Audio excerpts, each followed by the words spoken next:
Webinar, we're going to be focusing on the retail industry. And keep in mind that this is just an example, but these learnings can be applied across all industries.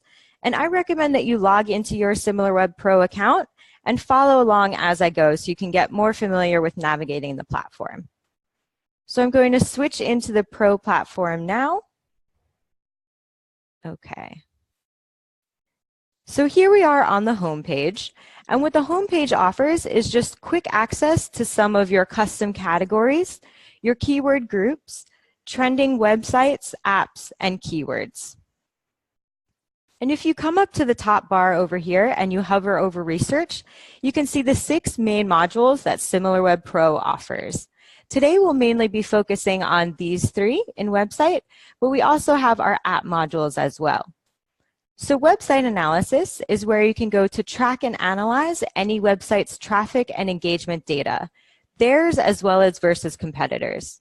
And then we have a web category analysis, which is sort of a zoom out 3,000-foot view where you can analyze data about the industry as a whole. And then we have our search keyword analysis, where you can take a deep dive into any keyword or group of keywords and see who is getting traffic from these. And these 6 modules are also reflected on this left-hand side right here. So it's just personal preference of whichever way you'd like to get to the information. So now if we hover over this track button, you can see this button for our custom dashboards. And why these custom dashboards are so great is because they allow you a very quick view of metrics that you monitor on a regular basis. So you can customize these to your needs and then pull the information very, very quickly. Okay, so now we're going to move into the first part of our webinar, which is how to uncover your competitor's marketing strategy. So the first step in doing this is actually benchmarking. You know, before we look into what they're doing, we want to see how they're doing. So in order to do this, we're going to go into the website analysis section of the platform.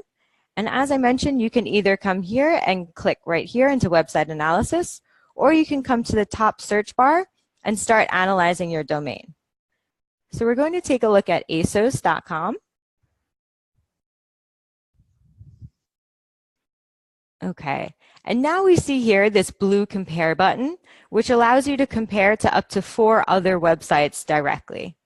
Today we're going to take a look at 2. We'll be looking at H&M.com as well as Zara.com.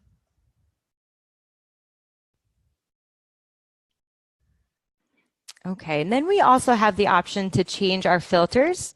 So right here is our time filter, where you can set a custom time frame to look at, or we have some preset time filter buttons over here on the left, depending on what your package allows.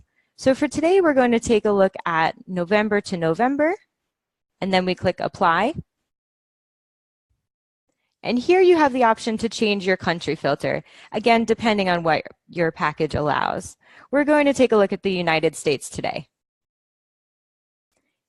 And you also have the option here to break out this data between desktop and mobile web. Today we're going to look at all traffic, which is both of these combined.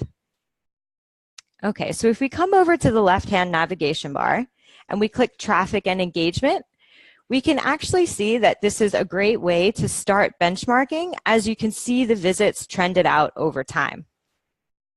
So this first section right here represents the total visits to these 3 sites. And you see, since we have it in absolute numbers, we can see the actual amount of visits. And we see here that H&M is actually the traffic leader out of these 3. What we can also do is toggle to percentage view. So if all 3 of those domains represent 100% of the traffic, we see that H&M is getting 39%, ASOS 37%, and Zara 23%. And then we could come over here to traffic share, which is showing you where is your audience coming from, split between desktop and mobile. So we see that as these 3 for a whole, that mainly the traffic is coming through desktop, but H&M is actually a bit more split to be even.